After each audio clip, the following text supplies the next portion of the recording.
nada que nós gostemos mais do que provar que os mitos que correm por aí são, na realidade, mitos. Portanto, aquela ideia de a literatura fantástica é um nicho muito pequeno, não tem impacto lá fora. Portanto, este ano decidimos trazer pessoas que, sem fazer grande alarido disso, têm sido traduzidas ou têm sido publicadas noutros países do espaço lusófono, no fundo a provar que, se calhar, às vezes andamos a discutir um bocadinho o sexo dos anjos, a tentar encontrar qual será a melhor estratégia para internacionalizar a ficção especulativa portuguesa e sem se calhar gastar tempo a desenhar estratégias, há quem o faça.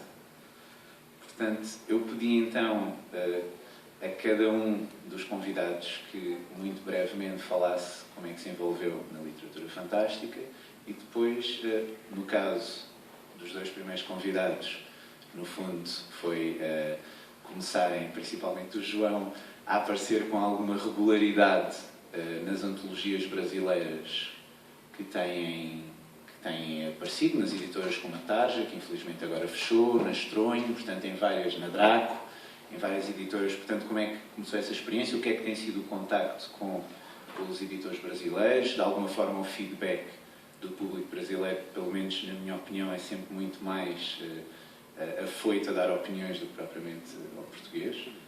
O João Ramalho Santos, que eu brincava há bocado, com quem eu tive um dos momentos comprometedores da organização do evento, quando descobri que ele tinha publicado um conto na revista Nature. Portanto, toda a gente conhece a revista Nature, provavelmente nem toda a gente saberá que tem uma secção chamada Futures, uma secção de contos de ficção científica, e de repente eu descobri que havia um português que tinha publicado lá, e escrevi ao João, e vi o seu conto, e ele disse-me, qual dos três? Portanto, ele publicou 3 contos já na revista Nature. Ainda por cima, sendo eu um cientista, publicar na revista Nature, nem que fosse na ficha técnica, já era uma grande vitória. E depois também o João Ventura, que para além dos contos que tem publicado em Portugal, para além dos contos, das microficções muito bem sucedidas que vai publicando eletronicamente no seu blog, também tem sido traduzido em inglês, em grego, tem tido publicações na América Latina, portanto também depois lhe pedia para falar um bocadinho disso, então vamos começar aqui pela Inês, já que pelas senhoras, se o João não se importa. E já agora a Inês, que nos deu o prazer de vir de propósito de um estágio em Leeds, portanto... Gostei, muito obrigada pelo convite. Então, boa tarde a todos, é mesmo comigo. Comecei a envolver na literatura já, bastante na literatura fantástica desde pequeno, sempre gostei de ler. E especialmente depois de ter conhecido Harry Potter aos 10 anos, a partir foi a minha porta de entrada para a fantasia e depois para os restantes géneros da ficção especulativa. Agora, o meu caminho, por assim dizer, que acabou por levar a que fosse selecionada para várias antologias no Brasil, começou há cerca de 2 anos, que eu até ao momento nunca enviava nada porque há, obviamente, diferenças linguísticas e eu tinha receio que isso pudesse ser um entrave. Mas enquanto isso era apenas um receio meu, chegou à altura que eu, por que não tentar, visto que ninguém me tinha dito efetivamente não pode ser, pelo menos ninguém dentro do meio, e acabou-se por provar que eu estava efetivamente errada, porque até agora tenho tido bastante sorte, por assim dizer, tenho sido selecionada para várias. Infelizmente ainda não tenho feedback, porque devido a processos de publicação e algumas que foram canceladas por falta de apoio, só neste momento é que elas estão a sair para o mercado. Portanto, feedback ainda não tenho muito, mas aquele que eu tive dos editores, por enquanto já foi bastante bom, porque mesmo em algumas que não fui selecionada, eles tiveram o cuidado de enviar um e-mail, explicar porquê e em que é que eu poderia melhorar, ou em alguns casos que o único problema do conto era que não se inseria exatamente na temática. Portanto, até agora a minha experiência pequena comparada aqui com os meus colegas tem estado a ser bastante proveitosa, tanto em termos de pessoa como escritora, se é que já posso. Passo agora a palavra aos meus colegas.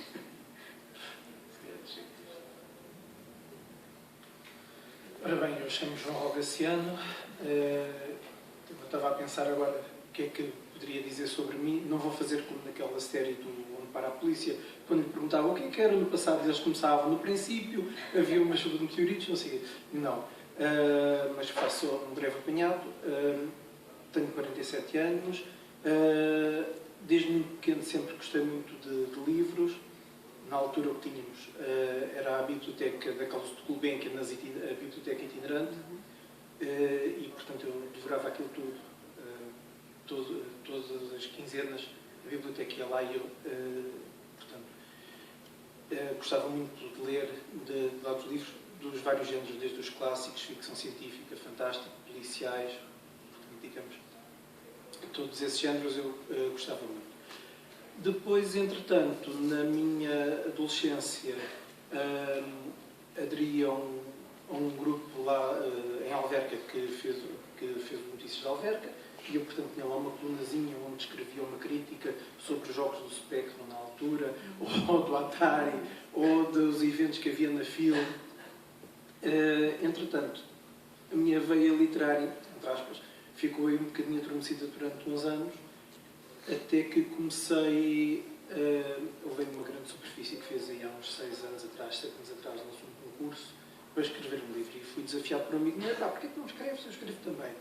E aquilo, claro, que aquilo, de escrita, aquilo não era livro, não era nada. Mas pronto, mas foi, digamos, reacendeu o bichinho, e comecei a mandar umas coisas para o Brasil, e ficar uma dos concursos que eu concorri nem era de literatura fantástica, era sobre temática gay. Eu fiquei assim um pouco, que eu vou escrever sobre isto, não é nada sobre o meu conhecimento, mas pronto, arrisquei, fiquei em segundo lugar, foi publicado o livro, foi expectativa completamente. E entretanto também houve um concurso também de um blog que pediam para enviarmos textos. Curioso, que o blog, apesar de ser brasileiro, nos 20 primeiros classificados estavam cerca de metade eram portugueses. Portanto, eu fiquei em segundo lugar. Em primeiro lugar foi alguém daqui de Lisboa. Portanto, e aquilo realmente, o livro ficou uma coletânea bastante interessante de contos. Olha, também não me lembro precisamente do título, porque aquilo foi uma antologia que tinha a ver com o Edgar Allan Poe, é uma celebração, portanto, do Edgar Allan Poe, e o conto que eu coloquei foi aquele conto que coloquei depois naquela antologia dos novos autores portugueses. Tu depois no teu blog fizeste um comentário do velho milionário, etc, etc e tal. Portanto, foi esse conto que eu utilizei. Entretanto, também tinha assim os certos desejos, como a Inês, de estar a publicar para o Brasil, e que eles no Brasil, pronto, como há sempre aquelas diferenças linguísticas, que não gostassem muito daquilo que publicasse. Cá em Portugal, aquilo que foi saindo, levei as primeiras vezes, aquilo veio assim umas críticas assim um bocado fortes, fizeram-me travar um bocadinho, talvez, e daí pensar no Brasil também mais. E comecei a enviar contos. Descobri a editora Estronho, descobri também que a Valentina Ferreira, que é portuguesa e que publicava também. E eu pensei, porque não eu também tentar? E realmente tentei assim um bocadinho a medo, como a Inês, um bocado a medo, sem saber bem qual era a crítica que ia ter, e realmente tive um feedback. O feedback foi positivo. Foi positivo e isso incentivou-me a escrever mais, quer para a Estronho, quer também para a Draco, para a editorial Draco, que tem um bom nível de seleção de contos. Portanto, aquilo é tudo muito bem selecionado. Depois eles enviam-nos as provas dizendo o que é que gostaram mais ou menos de um conto e sugerindo o que é que nós podemos ou devemos alterar. Depois, muitas vezes, fazem uma segunda interação connosco, e realmente tem sido positiva a experiência. De feedback, tenho tido, às vezes, mais depressa o feedback, o que eles chamam a resenha, do que propriamente os livros em meu poder para ler. Porque devido ao tempo que os correios demoram, devido também aos gastos de envio, muitas vezes o que está combinado com o editor é juntam 2 ou 3 volumes ou 4 de antologias em que nós entramos e depois então fazemos a entrega para ser mais em conta o valor dos portos. E tenho tido realmente um feedback positivo. E isso também me tem incentivado a continuar a mandar mais trabalhos, mais contos, não só para o Brasil, mas também cá para Portugal. Logicamente, e falo por mim, através do feedback que vamos tendo, nós vamos apurando os contos, a forma de contar. Eu posso dizer, desse conto que eu referi lá do Velho Milionário, daquele que no teu blog, há alguns anos, comentaste, aquilo era um conto, porque eu sempre tive um grande problema, é disparo direto ao fim. Portanto, não gosto de florear. Então, enquanto os outros têm que cortar muito onde floreio, eu tenho que acrescentar, encher, porque faço a espinha dorsal e então tenho que estar ali a ler, a reler, depois deixar passar uma semana ou 2 para depois olhar aquilo com outros olhos e ver onde é que estão as falhas, onde é que eu arranco depressa demais, onde é que eu devia... Portanto, tentar que saia um conto em condições.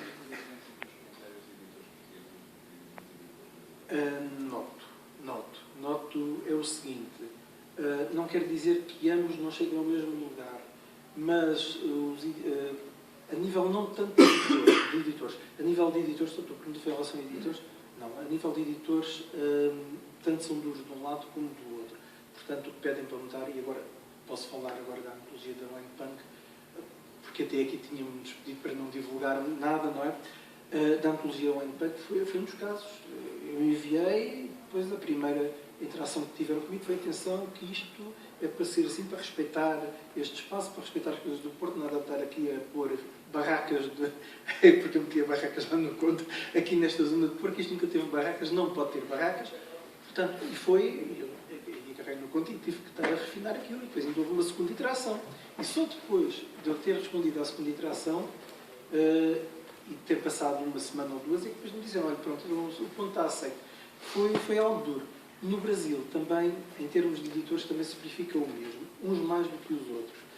Por exemplo, como já citei, a Estronho e a Draco são aqueles que realmente têm mais esse controle. Há outras que o controle não é tanto, mas, portanto, nota-se depois na qualidade final do texto.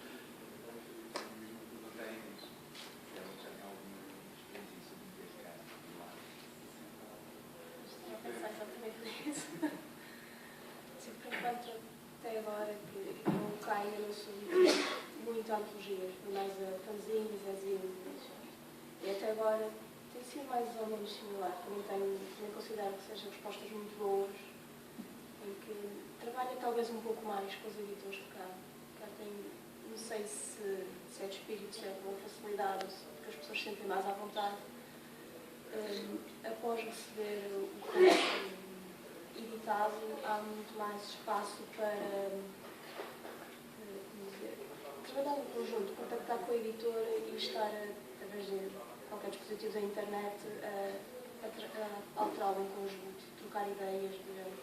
Isto não está muito bem como está, mas eu pessoalmente também não concordo, mas também não gosto muito dessa alteração, então tentamos chegar a um meio termo, um consenso. Perguntava ao João como é que se envolveu como é que surgiu a ideia de escrever em inglês e de mandar para a net. Não sei para que outros sítios é que já tens publicado, escreves em inglês de origem. Se calhar é melhor contar isto um bocadinho. Para já, o que é agradecimento do convite. É engraçado que isto é aqui que são também as conferências nacionais de banda desenhada. Está bem. Não estou a dizer que não, foi isso que eu conheci o espaço. Tá? E portanto eu acho interessante que haja assim públicos para estas coisas que não sou uma grande ideia que existe. Eu devo dizer que sou, descobri isto graças ao convite do Rogério. Estava completamente a leste, ainda estou. Agora estou menos, mas estou um bocado mais enfim, central. Isto é assim, eu nasci em Portugal, mas parte da minha infância foi passada nos Estados Unidos. Portanto, o inglês vem logo daí. Se me pedirem para citar o abecedário, eu digo em inglês. Porque aprendi quando era miúdo. Portanto, agora em português tenho que pensar. É uma chatice. Mas sou biólogo de formação e sou professor e investigador na Universidade de Coimbra no Centro de Neurociência e Biologia Celular. Portanto, a minha entrada nisto é mais pela onda da ficção científica. Fantástica, mais à parte científica da coisa. E claro, comecei a escrever, como toda a gente que podia ter ido para ciência, que ia para ciências, mas achava que ia ser escritor, né? Há muitos. Então médicos são vários. Estou a falar sério, não embora. Não estou a brincar. Esta até ter um prémio, que eu também não sabia. Fiquei a saber quando me convidaram para jurado do mesmo prémio, quando jogava o Guerra Médio. Também foi acontece. As coisas às vezes acontecem por acaso, eu às vezes fico baralhado com essas coisas, como é que isto acontece. Mas pronto. Olha, que eu também, já agora não há parte, eu também sou biólogo de formação. Coitadinho, ele mente imenso. Não, tem sempre a pergunta basilar que é médico ou enfermeiro?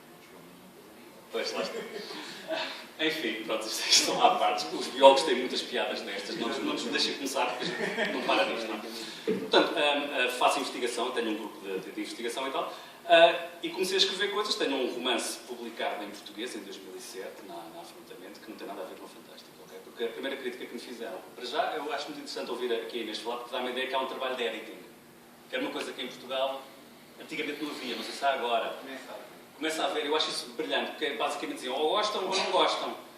Os comentários que eu recebia de coisas que escrevi em inglês era, olha, não gosto, mas é por causa disto, e se fizesse isto assim e tal. Em Portugal havia um bocado a ideia de que o texto é sagrado, está completo, a gente não muda uma vírgula, nem corrige as gralhas. No caso do Globo Atunes, acho que havia uma grande polémica à volta disso, aqui há uns anos. E pronto, agora fico contente por ver este trabalho, porque eu acho que é muito, muito interessante. Portanto, os primeiros comentários que eu recebi quando escrevia coisas, quer em português, quer em inglês, e mandava para vários sítios, se soubesse que havia antologias brasileiras, se calhar tinha mandado, e não sabia, fiquei a saber agora, e obviamente vou imediatamente usar o meu grande amigo Google, que sabe tudo, que me vai dizer estas coisas. Pronto. Comecei a escrever e as pessoas, as críticas que eu recebi dos editores, sobretudo americanos, ingleses, que enfim, têm de facto mais à vontade para fazer isto, era, pá, desculpa lá, tu não sabes do que é que estás a falar. Portanto, falo do que é que tu conheces. Olha, boa. E então comecei a escrever histórias sobre a minha vida enquanto investigador. As frustrações de ser investigador, os trabalhos científicos, essas coisas assim. Há um site que se chama lablit.com, onde se publica esse tipo de ficção. E publiquei lá várias histórias ficcionadas sobre as frustrações do dia-a-dia do cientista. Para quem conhece o PhD Comics, são muito nessa onda, não tão humorísticas e tal. E houve um colega que me disse assim, desse site, depois há feedback, começou a haver feedback, as pessoas comentavam as histórias, diziam, pá, não, isto assim está muito comprido, devias ter gostado deste, devias ter feito isto. E, portanto, começava a comentar. E houve um que disse, pá, desculpa lá, mas tu até tens jeito. A Nature publica histórias. Era o Henry G, que foi o editor da Nature, também publica lá também. E disse, pá, tu devias te meter para a Nature, tem uma secção chamada Futures, é a última página da revista, aquilo é curto. São 2.000, 3.000 caracteres, com espaços, passa-te aí. Portanto, podia escrever umas coisas. E eu disse, pá, boa. E escrevi. E pronto, eu vou dizer geralmente os que vocês estudam nestas coisas, eu não segui nenhum deles. Também, portanto, estão à vontade. Porque eu mandei completamente às cegas, e hoje, quando pensei isso, eu fui mesmo todo. Porque mandei sem olhar para aquilo. Pode escrever umas coisas. E mandei. E foi aceita a primeira. Chama-se Manifesto, e tinha a ver com células estaminais e coisas que eu estava a trabalhar em 2009 em São Francisco. Tive uma sabática e aproveitei, olha, não tenho mais nada que fazer, acho que não tenho aulas, basicamente é o que isto quer dizer.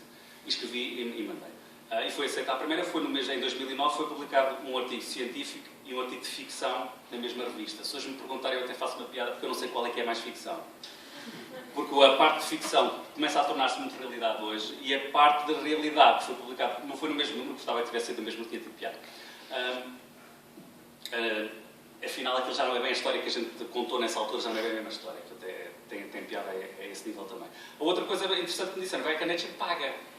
E pagaram. Foi a primeira vez que fui pago para escrever coisas, que também é uma coisa fantástica que eu não fazia a mínima ideia que acontecia. Pagam 150 euros por uma página, eu não acho mal. Quer dizer, agora, aquilo só é uma vez por semana, uma vez por semana. E porquê é que eu estou a dizer que não sigam os conselhos que eu vou dizer agora? Os conselhos identifiquem, procurem saber o que é que eles publicam, tentem saber quem é que é o editor e o que é que o editor gosta, porque o editor da Nature mudou e é completamente diferente. Okay? Porque é ele quem seleciona, ele torna-se muito diferente. diferente. Eu não sabia nada disto, não fazia a mínima ideia quem é que eram, porque se tivesse sabido, sabia que na semana anterior eu publicou lá o Ursula Le Guin. E depois também publicou o Bruce Sterling, e o Orson Scott Card, e o Ian Banks, e nananã. Se eu tivesse lido isto, eu diria, pá, não, por amor de Deus. Portanto, não liguem. Mandem na mesma. Agora, pergunto, aquilo é fácil, é difícil? Nem. É como tudo. Eu já fui rejeitado mais vezes que fui publicado. Fui publicado 3 vezes.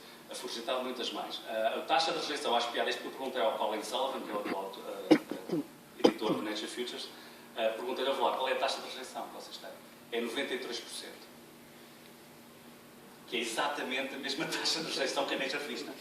Para coisas científicas. Portanto, é tão competitiva escrever ficção para a Nature como escrever ciência. Que não é só escrever ciência, também arranjar uma maneira daquilo ser aceito pelos editores. Não interessa.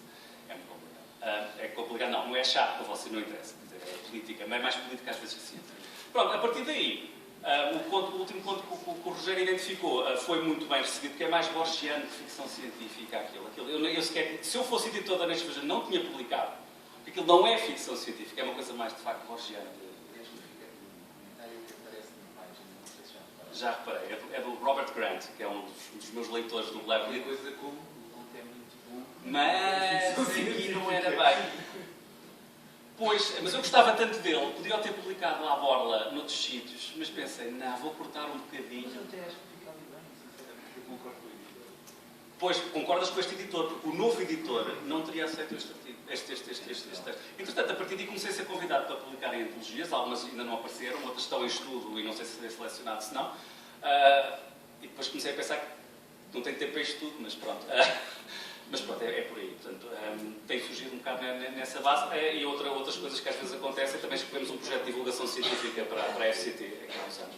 Há uns anos, que foi mesmo em 2007, salvo ver que a gente escreveu por 2007, 2008. E uma das minhas colegas, que é coordenadora do projeto, perguntou: não queres fazer uma banda desenhada?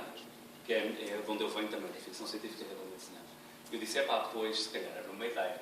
E, portanto, fizemos uma banda desenhada que estamos a ver se vai ser distribuída com o público no dia 5 de dezembro ou não. Eu não estou a dizer que vai, nem que não vai, mas estamos em negociações fortes para isso, que é uma coisa de divulgação sobre células terminais e assim. E, portanto, é das coisas que, se eu não tivesse tido, sei lá, a formação que eu tenho na banda desenhada, a formação que eu tenho em ciência, quando aparecessem essas coisas, eu tinha escolhe um fulano qualquer. E afinal fiz eu. Pronto, que é sempre giro. É essencial. Também foi transmitir aqui uma lição e estás-me a fazer lembrar. Eu acho que toda a gente se lembra da Coleção Argonauta. A Coleção Argonauta nunca publicou um autor português. Publicou quase no fim uma autora brasileira. Eu, quando entrevistei essa autora brasileira, perguntei: a coleção nunca publicou nenhum, como é que conseguiste? Ela, mandei para lá. Ela fez algo que nunca nenhum autor português se lembrou fazer: mandar para lá. Depois eu tenho espalhado as minhas histórias, mando-os para. Tem sido colegas cientistas, não portugueses, que as detectam e que me mandam comentários de vários países. E eu tenho mandado a vários colegas para dizer: porque é que vocês também gostam, que eu sei que gostam destas coisas. Não custa nada. Só que, lá está, uma das coisas que a gente tem em ciência, se calhar estamos um bocado temperados para isso, é que ouvimos não N vezes. Okay? Aquele artigo que a gente submeteu para a Nature em 2009, a primeira vez que o submetemos foi em 2007. Levámos não aí umas 15 vezes, sem exagero. E é interessante, tu, quando falas da necessidade da edição, nós estamos habituados, não é só a ouvir não muitas vezes, mas também a que nos digam isto. Ou sim, só se mudares isto. Ou se acrescentares isso, ou se cortares, ou se acrescentares. E que às vezes, na área da literatura, as pessoas, como tu dizias muito bem, consideram que a obra é algo estanque, ou é aquilo. Ficam ofendidas. Pronto, eu também percebo. Quer dizer, também não quero ser editor. É uma coisa que eu não quero ser, não sou muito bom editor, também não tenho grande jeito para dizer às pessoas: aos meus alunos de mestrado tenho. Mas aí a relação de poder é um bocado diferente, e aos alunos de doutoramento ainda tenho mais. Mas aí, nos artigos científicos que nós escrevemos, são coisas coletivas, as teses são individuais, o pessoal escreve as teses, deixa passar muitas coisas, estilos gongóricos, que eu não gosto de nada, vamos curar o cancro, vamos salvar a humanidade. Eu geralmente não gosto pessoalmente disso em tese, porque enfim, é um bocado gongórico. Mas nos artigos não, quer dizer, são obras coletivas e eu tenho que fazer de editor, e eu tenho que dizer: não, lamento, isto não pode ser assim. Mas pronto, isso também são diferentes relações. E, entretanto, a pessoa que tu tens à tua direita resolveu um dos problemas que estavas a falar, que eu também sinto que é questão e tempo para estas coisas todas. E aí o senhor professor do técnico resolveu o problema reformando-se. Reformando-se, mas estava perfeitamente dentro do tempo para fazer. Aliás, estava com 2 anos a mais. Na realidade, dei mais 2 anos ao país do que que poderia ter dado. Mas tu já antes de reformar já tinhas Já, uma não, produção já. alvejável. O escrever lá para fora, de facto, o inglês é, digamos, é um aspecto importante, não é? Porque há muitos, porque é o latino de hoje em dia, não é? E toda a gente praticamente se entende em inglês. Eu comecei, a primeira coisa de ficção que eu escrevi em inglês, uma coisinha curta, e escrevi em 91. Em 91 fui passar parte da minha sabática à Universidade de Leeds e estava na altura em Inglaterra, em grande polvorosa, aquela história dos crop circles, os círculos que apareciam nas searas e toda a gente dizia é isto, são extraterrestres, são não sei o quê, não sei o quê. E eu escrevi uma história em que são os anjos a brincar que fazem aquelas coisas. Pá. Mas depois, quando se descobre lá em cima digamos, o ruído que está a causar, vem uma ordem do patrão que diz acabou isso e tal. E pronto, e a partir daí nunca mais houve crop circles.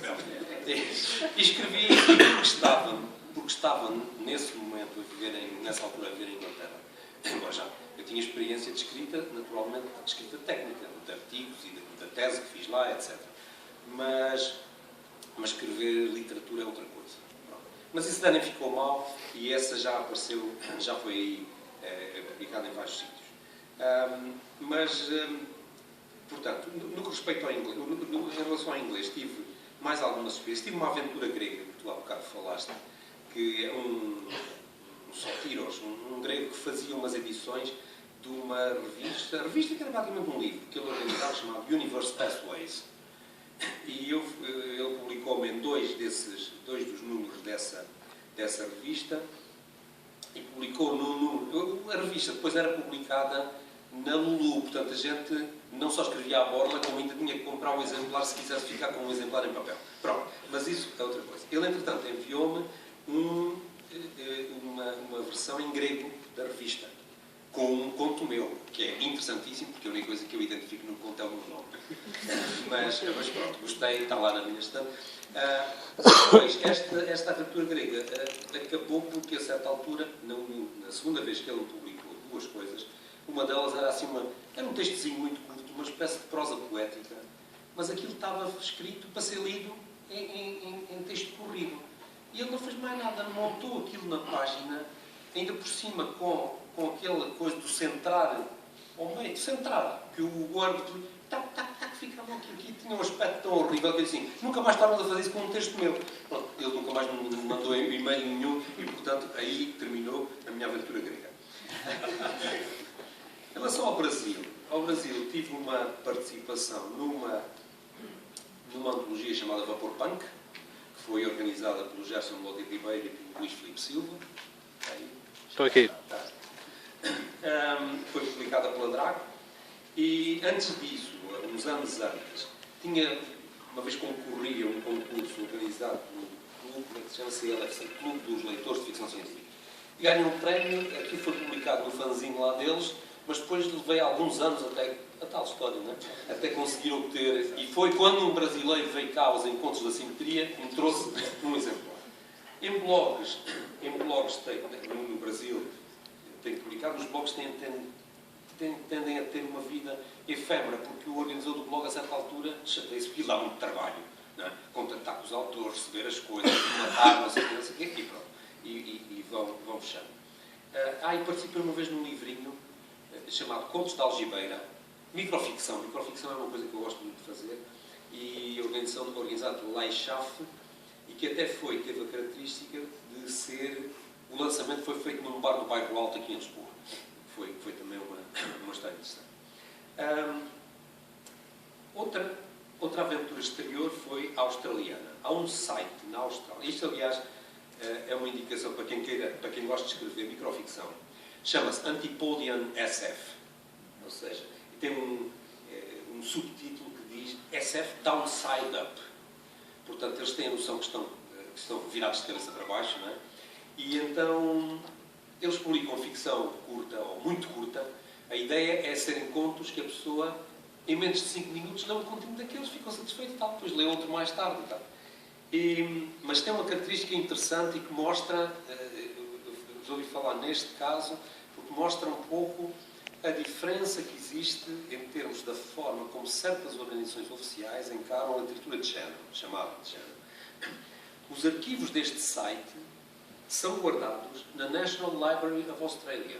Portanto, a Biblioteca Nacional Australiana tem arquivados todos os números que vão saindo deste site, que é um site de ficção científica e fantástico. Portanto, isto diz alguma coisa sobre a forma como estas coisas são encaradas noutros locais. Para quem tem dificuldade com o inglês, há um site, aliás, um conjunto de sites. Há um editor e escritor também, argentino, que é o Sérgio Gautvel Hartmann, que é um tipo muito ativo. Ele tem publicado várias antologias, tem organizado várias antologias, também normalmente de ficção curta, e tem uma vantagem, pode-se submeter em português.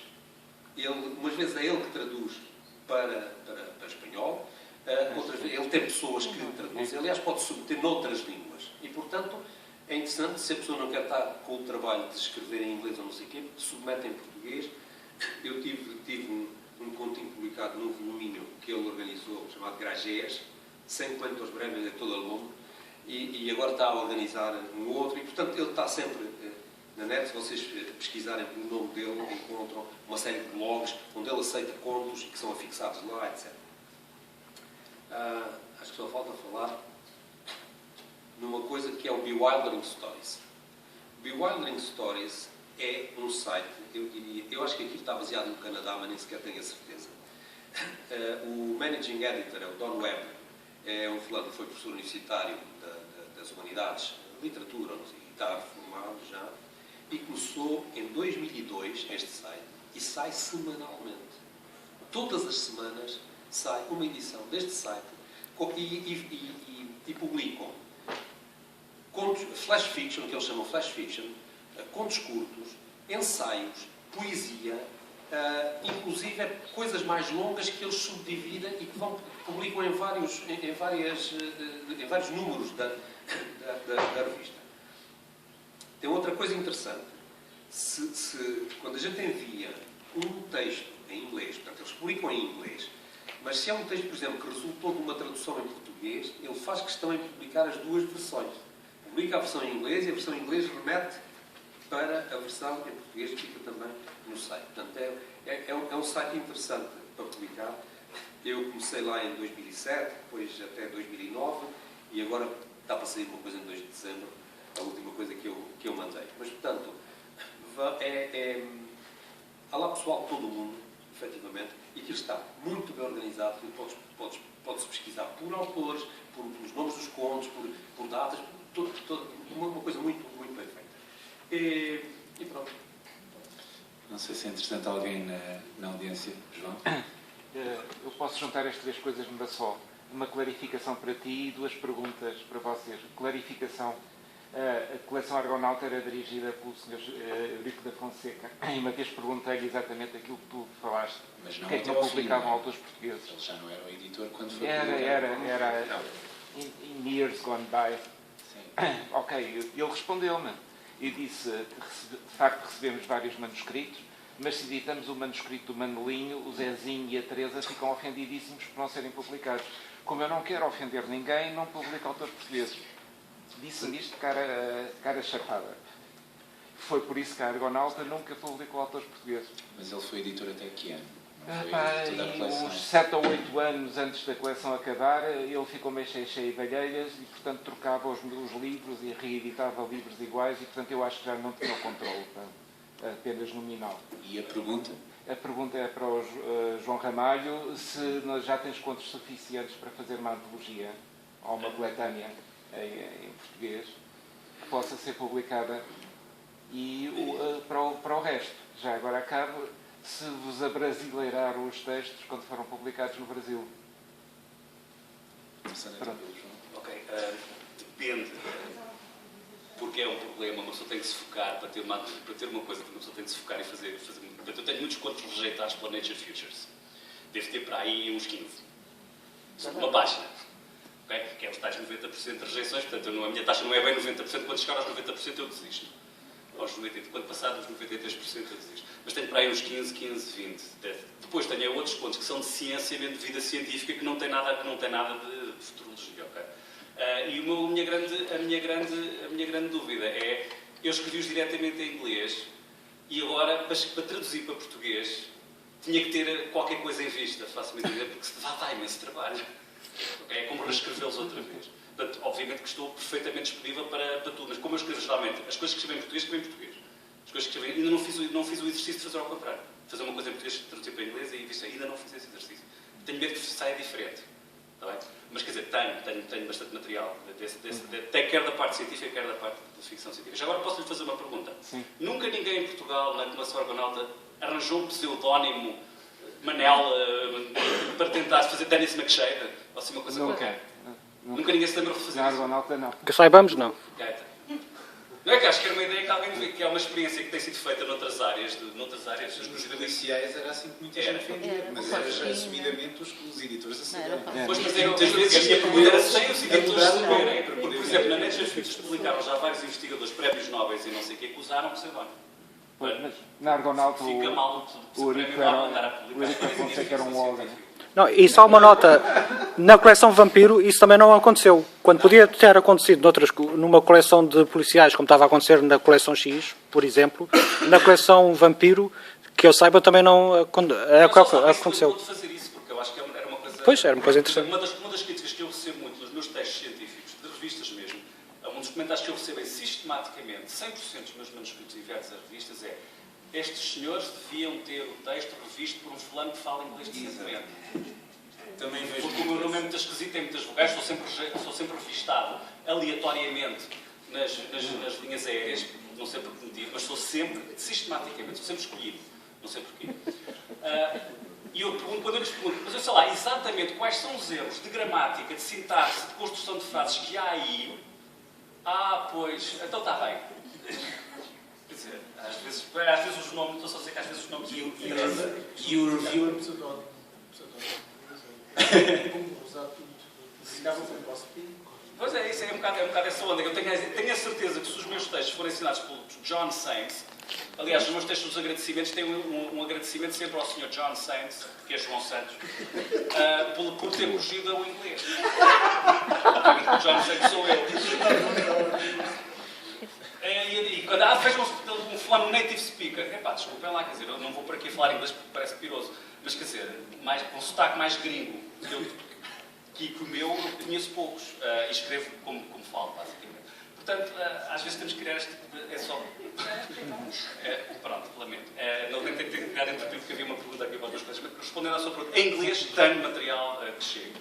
Tenho feito algumas traduções para português e não estou satisfeito com elas, sinto que as tenho que reescrever em português outra vez, está a perceber? E ficam sempre mais compridos, que é outra coisa que me acontece sempre no português versus inglês, ficam sempre mais compridos em português. Mas gostava imenso. Tenho que tirar uma terça sabática. Ou então, mas ainda me faltam muitos anos, agora ainda por cima só para aí aos 80 é que eu me formo, não é? Peço desculpa ter estado interrompido por isso. No meu caso, não. Até agora, numa brasileira, absolutamente nada. No meu caso, nota-se uma outra abrasileirar de certas expressões, nomeadamente num conto que eu tenho na antologia